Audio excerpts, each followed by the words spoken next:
how it goes, right? It's the new year. It's gonna be a new you. You've set your goals, you've set your intentions, but now it's the end of January and that motivation is slipping away. You're forgetting your goals. You're feeling like you're just being the same you as last year. Sound familiar? Well, today I'm going to show you how I'm keeping my life together, how I'm staying on track this year, and how you can too. So I told you guys about a month ago that I had the absolute worst 2022. It was the worst year of my life and that I was determined to get my life together for 2023. And now that it's February 1st, I can confidently say that I feel like I have my life together. Well, at least a hell of a lot more than last year. So let's talk about why I feel like I have my life together more than I previously did. I want to tell you guys what's been working for me, what hasn't been working for me. I'm just gonna spill all the tea today. That way, hopefully, if you're watching this can help you get your life together too. You know that I'm about to get absolutely into it when I bring up the statistics, but I'm gonna start by telling you guys that this habit tracker has absolutely changed my life. I'm going to be referencing it back and forth throughout the video, so let me run through with you guys how it works in case you're not familiar with it. Oh my god, I'm 1 minute into this video and I need to sneeze.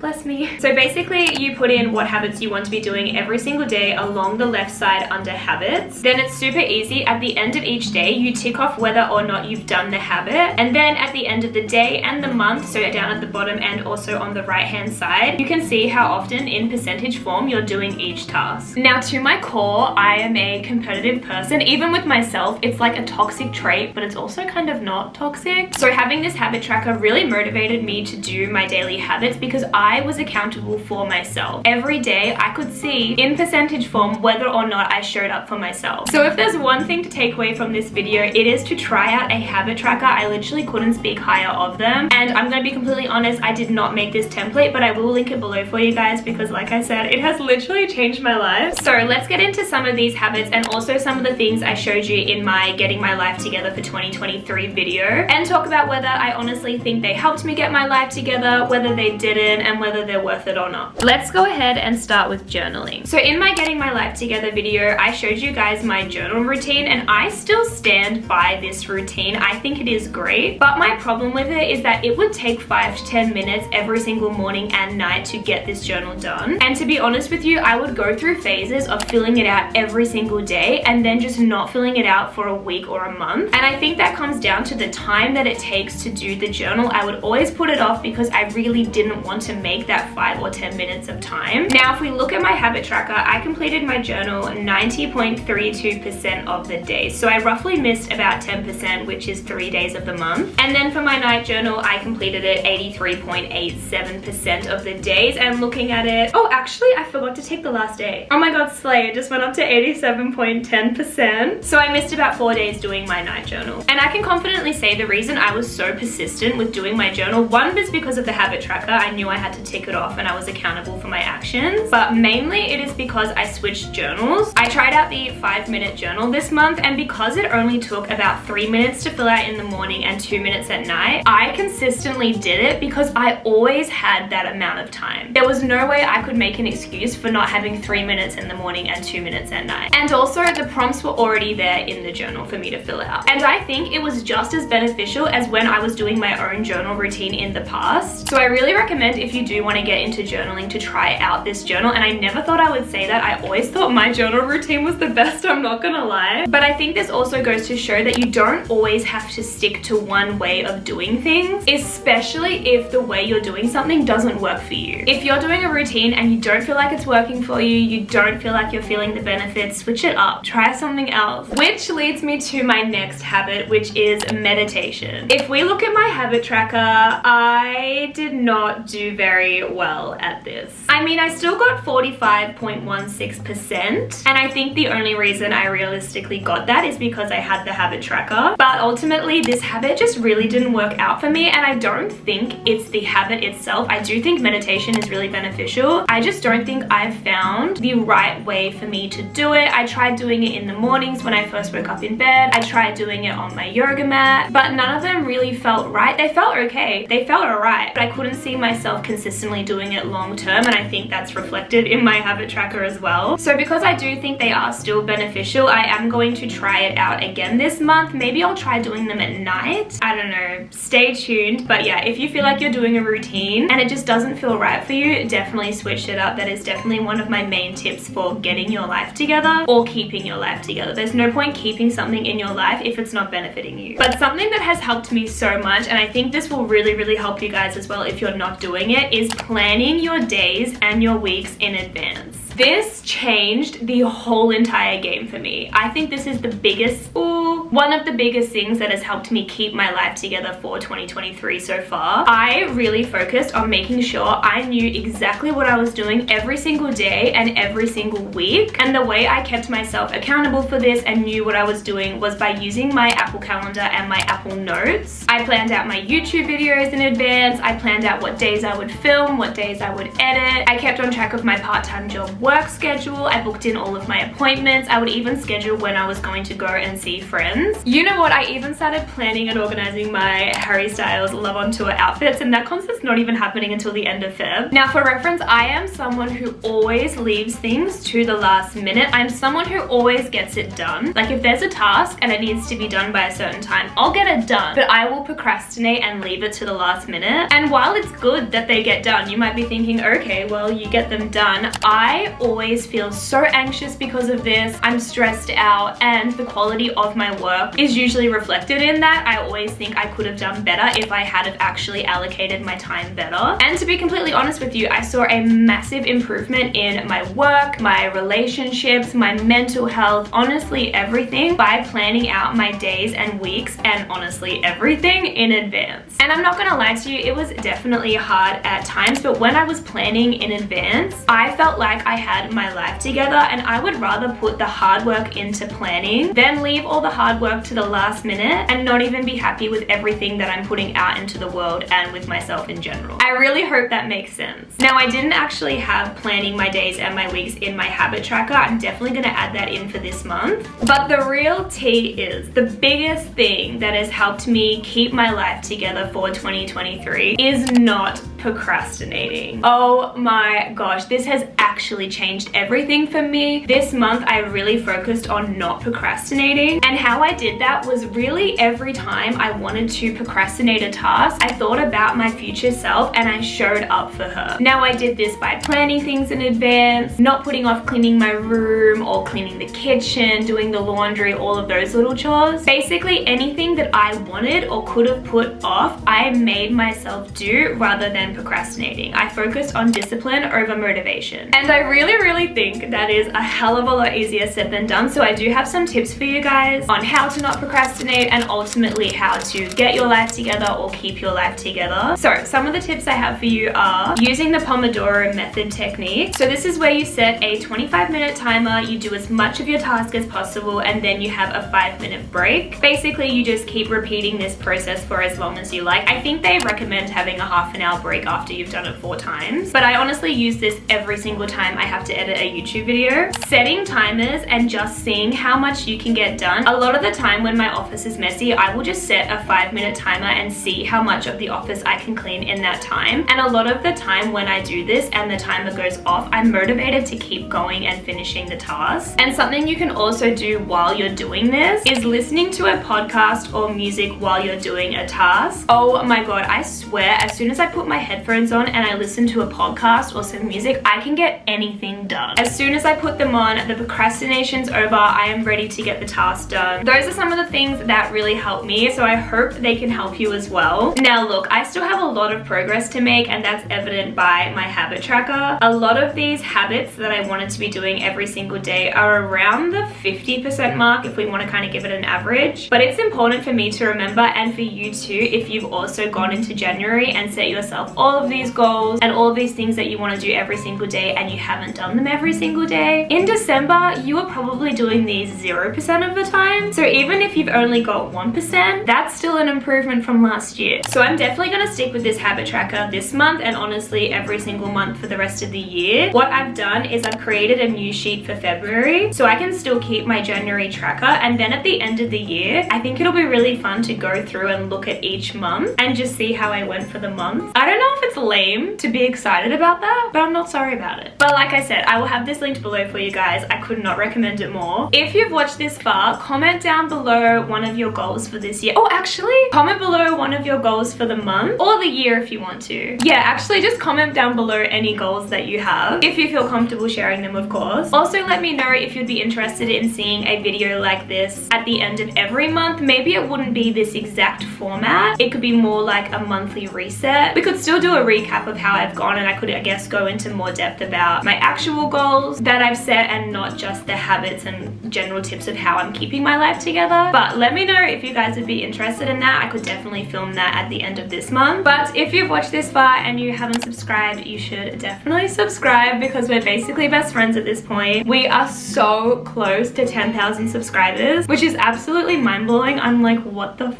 That is so many people. So you should definitely subscribe, then you'll be able to say that you subscribed before we hit 10,000. I love you guys so much, and I will see you in my next video. Bye!